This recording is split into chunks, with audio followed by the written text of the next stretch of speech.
So wastewater sludge treatment and disposal. Here, apart from the treatment, we are focusing on the sludge treatment. So in this sludge treatment, we will see in detail that is the sludge treatment and their disposal methods.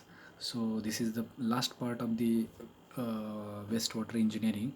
So first of all, we have to know the sources of the sludge, where it is formed and how it collected and how it is disposed and their treatments methods. So that we have to see in detail.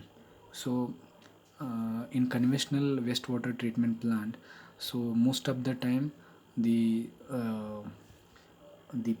clarifiers, they are mostly used for the clarifying the material. So primary clarifier, secondary clarifier, or tertiary clarifier. Likewise, from this clarifier, the main sludge is formed in the primary clarifier or secondary clarifier. So similarly, in this conventional wastewater treatment, so this is the that red arrow that indicates the sludge, formation of sludge, means this is the sludge which is coming from the this place and this place. So this will come towards the sludge, then secondary sedimentation. Here also means primary sedimentation, secondary sedimentation. This overall sludge will goes towards the sludge drying bed. So these are the two main important sources of the sludge. So primary sedimentation means the purpose is to remove the suspended solids. Typically efficiency is the 67% of the suspended solids, total suspended solids removal. The design parameters are overflow rate, wear loading rate, and detention times.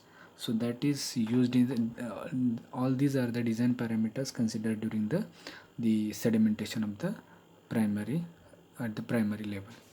Even the suspended growth systems, the aeration tank. In the aeration tank, after the aeration or activated sludge process, secondary sedimentation is there. So in the secondary sedimentation or return activated sludge, that a red color arrow that indicates the formation of the sludge. So that is again recollected into the sludge drying bed. So waste activated sludge is formed and that will goes towards the sludge collection site.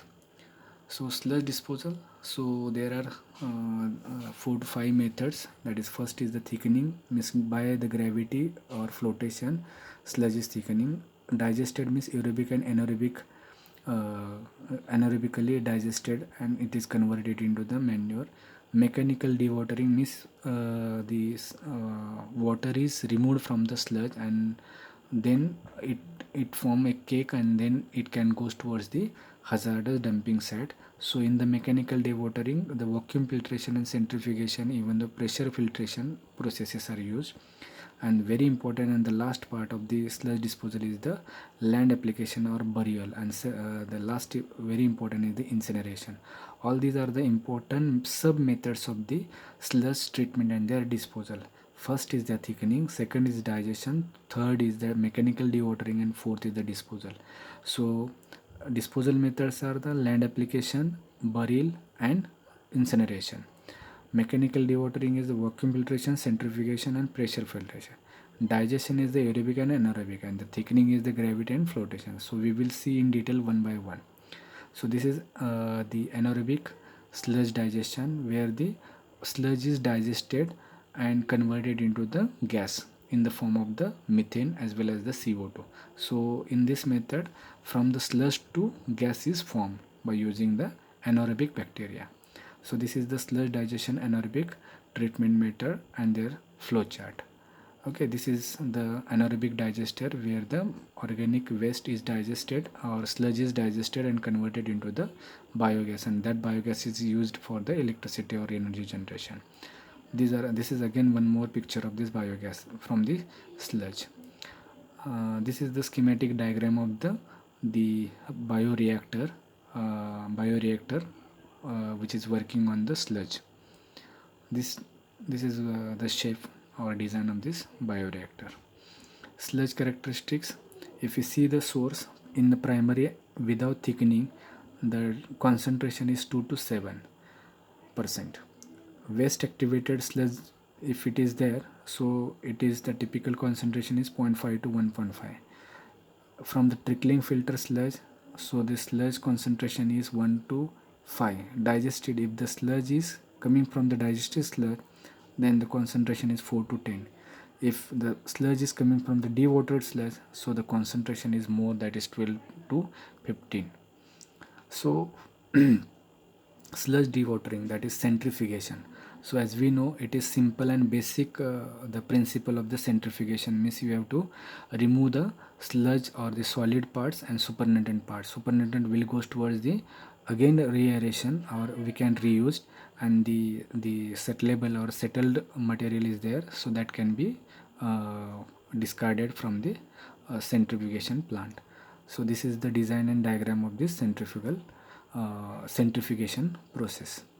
These are the centrifugation machines, where the machines are used for the separation of the water and the sludge material. This is sludge dewatering filter press. As we know, the filter press is used for the sludge dewatering, or the here the pressure is applied on this filter, and the water is removed from the sludge, and sludge cakes are formed, and that sludge cakes are again packed and disposed on the hazardous disposal sites. This is the structure of the this particular sludge dewatering filter press. This is the filter press. This is one more diagram of this filter press. Then plate and the frame filter parts. So this is the filter press parts, where we can develop frames, filter frames, with the this type of the size and shapes. These are the frames. Sludge drying bed, this is common and simple method used in India as well as in out of India. So this is a simple common method where the sludge is drying with the help of sunlight or sun heat. So in this method, the sludge is directly discharged into the bed, and 2-3 beds are there. So the beds are used for the drying, openly drying for the sludge, and the water is evaporated, and the whatever the remaining part is there, so they are converted into the dried form, and that dried form of sludge is collected, and then again it is dumped into the dumping site, or used for the manure agriculture for purposes after the characterization studies. So this is the filling bed, the drying bed with sludge. This is the drying bed structure of the drying bed. So sludge disposal land applications. So most of the areas, the sludge can be used for the land disposal, where the wastelands are there, so there they can be utilized for the disposal sites. So this is the land application, and from this land application we can recover the gas also. There are some developed countries, they are recovering the gas from the land disposal sites. So this is one more important application of this land application. So this is the very important is the sludge incineration. So if the waste is highly hazardous or highly toxic in form, so you go for the incineration, means at high temperature you have to digest, or you have to incinerate, means you have to ignite that material into the furnace, in the multiple hearth furnace, which has high temperature more than 2000 degrees centigrade. So likewise, the big size incinerators are used for the digestion or the thermally digestion of the sludge. So this is the fluidized bed sludge incineration, where we can thermally digested the sludge. Then radiated heat electric incinerator, this is one of the type of the incinerator. Cyclone furnace, this is also one more important furnace, where we can thermally digested the sludge. This is fluidized bed incinerator system, how it works. So this is one more important the schematic diagram of this fluidized bed sludge disposal and the transport. After the collection of the sludge, so it will transport, or it will discharges or disposed on the hazardous or the particular sites. But for that particular area, the specific transportation is required, that should be closed, and which cannot uh, contaminates the ambient environment or surrounding environment.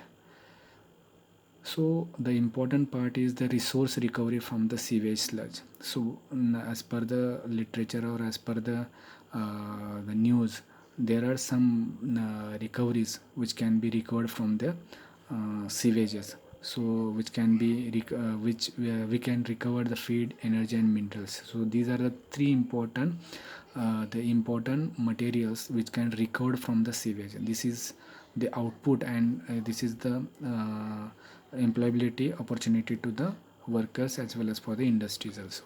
So value of sludge components: the protein, fats, nitrogen, phosphorus, boron 12, oil, energy, materials. So and the constraints, they are in kg per ton, and their gross values are there in dollars per ton. So metals in sewage sludge: so these are the common metals which are present in the sewage sludge, and their gross value and gram per ton. So these are the this is the the recovery, or we can say the important things from the sludge. So if we think in positive way, we can get the many benefits through this sludge. So this is the picture which shows the importance of the sludge. So recovery of operations on the sludge: there's pyrolysis, extraction, alkalization, extraction, and acid extraction. So these are the four important methods which are used for the recovery of the minerals from the sludge. So this incorporating biomass into the bricks, so we can incorporate or we can develop the bricks also from this. So destination of the wastewater solids: so that is the small plants and the medium large plants, so their sizes and their. So this is the comparative comparison, this pie chart of 10 mgd and 10 mgd flow, less than 10 mgd, and the flow having the 10 mgd. So their landfilling, incineration capacity, land application capacity, and other things. So this is the comparative example of this destination of wastewater.